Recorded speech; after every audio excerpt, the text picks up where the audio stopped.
নমস্কাৰ আপোনালোক সকলোকে মোৰ ইউটিউব চেনেল আসাম এক্সাম কৰ্ণাৰলৈ স্বাগতম জনাইছোঁ।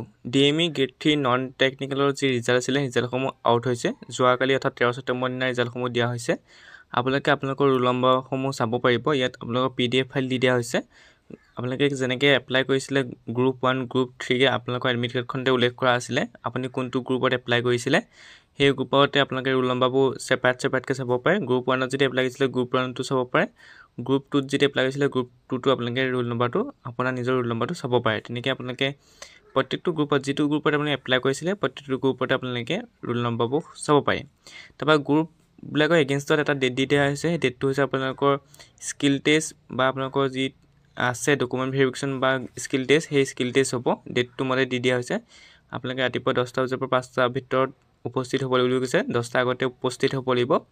10টাৰ পৰা 5টাৰ ভিতৰত আপোনালোকৰ স্কিল টেষ্ট বা যি ডকুমেণ্ট ভেৰিফিকেশ্যন আছে সেয়া হ'ব। প্ৰত্যেকটো গ্ৰুপৰ কাৰণে বেলেগ বেলেগ ডেট দিছে, গতিকে আপোনালোকে চাব পাৰে।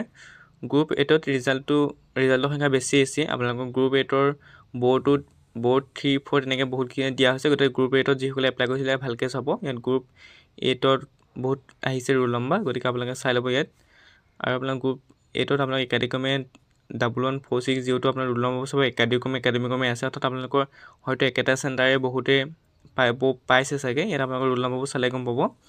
একেটা চেণ্টাৰে বহুতে হয়তো ইয়াত পাইছে। আপোনালোকে ইয়াত চাব গ্ৰুপ 8ত বেছিভাগত তেনেকৈ ৰোল নম্বৰবোৰ চিৰিয়েলি থকা নিচিনা হৈছে। মাজতো এটা গেপছ আছে, কিন্তু আপোনালোকৰ ৰোল নম্বৰবোৰ চেমে মানে একেটা চেণ্টাৰতে এক্সাম দিয়া ষ্টুডেণ্টৰ হয়।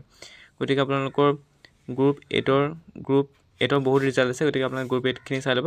আপোনালোকে PDF ফাইলটো মই আপোনালোকক ডেছক্ৰিপশ্যন বা কমেণ্ট বক্সতে দি দিম। আপোনালোকে PDF ফাইলটো ডাউনলোড কৰি আপোনালোকৰ ৰিজাল্টসমূহ চাব পাৰিব। নহ'লে ডিএমই যিটো অফিচিয়েল ৱেবছাইট আছে তাত গ'লে আপোনালোকে PDF ফাইলটো ডাউনলোড কৰি ল'ব পাৰিব।